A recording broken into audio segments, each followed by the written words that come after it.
আইন শৃঙ্খলা বাহিনীর নির্বিচার গুলি চলছে। বন্দুকের নলের সামনে দুহাত মেলে এগিয়ে যাচ্ছে মেয়েটি। গুলি করে পুলিশ, রাস্তায় লুটিয়ে পড়ে সে। তারপর প্রবল মানসিক শক্তি নিয়ে আবার উঠে দাঁড়ায়। 18 জুলাইয়ের ছোট্ট এই ভিডিও চিত্রটি সামাজিক যোগাযোগ মাধ্যমে ছড়িয়ে পড়ে। অনেকেই মনে করেছিলেন মেয়েটি বুঝি মারা গেছে। না, বেঁচে আছেন তিনি। কেমন আছেন বগুড়ার নিশিন্দারা উপশহরের মেয়ে নুসরাত জাহান জেরিন, জানাচ্ছেন উত্তরাঞ্চলীয় ব্যুরো প্রধান চপল সাহা। ক্যামেরায় ছিলেন শফিকুল ইসলাম শফিক। ঢাকার সান্তা মারিয়াম বিশ্ববিদ্যালয়ের দ্বিতীয় বর্ষের ছাত্রী জেরিন। বিশ্ববিদ্যালয় বন্ধ হলে জুলাইয়ের মাঝামাঝি বাড়িতে চলে আসেন। বগুড়ার উপশহরের জুয়েল আলম ও নাসরিন আলমের সন্তান জেরিন। বৈষম্য বিরোধী ছাত্র আন্দোলন তখন তুঙ্গে। রংপুরে আবু সাইদ ও সারা দেশে ছাত্র জনতার মৃত্যু। বগুড়াতেই নিহত 7 জন। প্রবলভাবে নাড়া দেয় তাকে। একাত্ম হয়ে যান দেশ সংস্কারের আন্দোলনে। কালার এক্সপার্ট, জর্জ স্যাপ এবং মাইল্ড অন হ্যান্ডস টেকনোলজি সমৃদ্ধ অরিক্স ক্রিস্টাল ওয়াশ আপনার লন্ড্রি এক্সপার্ট। 18 জুলাই বগুড়া শহরের থানা মোড়ে শিক্ষার্থীদের মিছিলে জেরিন।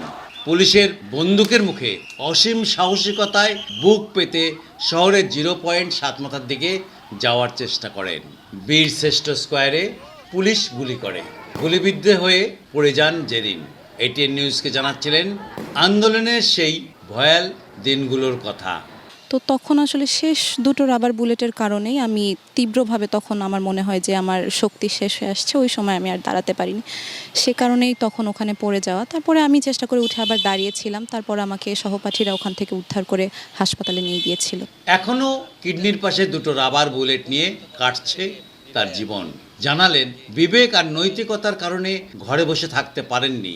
যে কোনো সময় মৃত্যু, এই বাস্তবতা মেনেই আন্দোলনে নামেন। তার আত্মত্যাগ আর তেজ দেখে সমন্বয়ক হওয়ার প্রস্তাব আসে, গ্রহণ করেননি। আপাতত রাজনীতিতেও জড়াতে চান না জেরিন। সরাসরি রাজনীতির এত জঘন্য দিকগুলো দেখেছি। রাজনীতিতে যাবার মতো অনেক প্রস্তাবনা থাকলেও, অনেকের অনেক আবদার থাকলেও এখনও অবধি রাজনীতিতে যাবার কোনো ইচ্ছা নেই। মহান মুক্তিযুদ্ধের চেতনা আর স্বাধীনতার ইতিহাসকে শ্রদ্ধা করেন জেরিন। স্বৈরাচারের পতনের পর প্রিয় মাতৃভূমিকে নিয়ে অনেক স্বপ্ন ও আশা জেরিনের চোখে, আর এ দেশবাসীর চোখে তিনি হয়ে উঠেছেন ন্যায়ের আন্দোলনের দৃষ্টান্ত। চপল সাহা, এটিএন নিউজ, বগুড়া।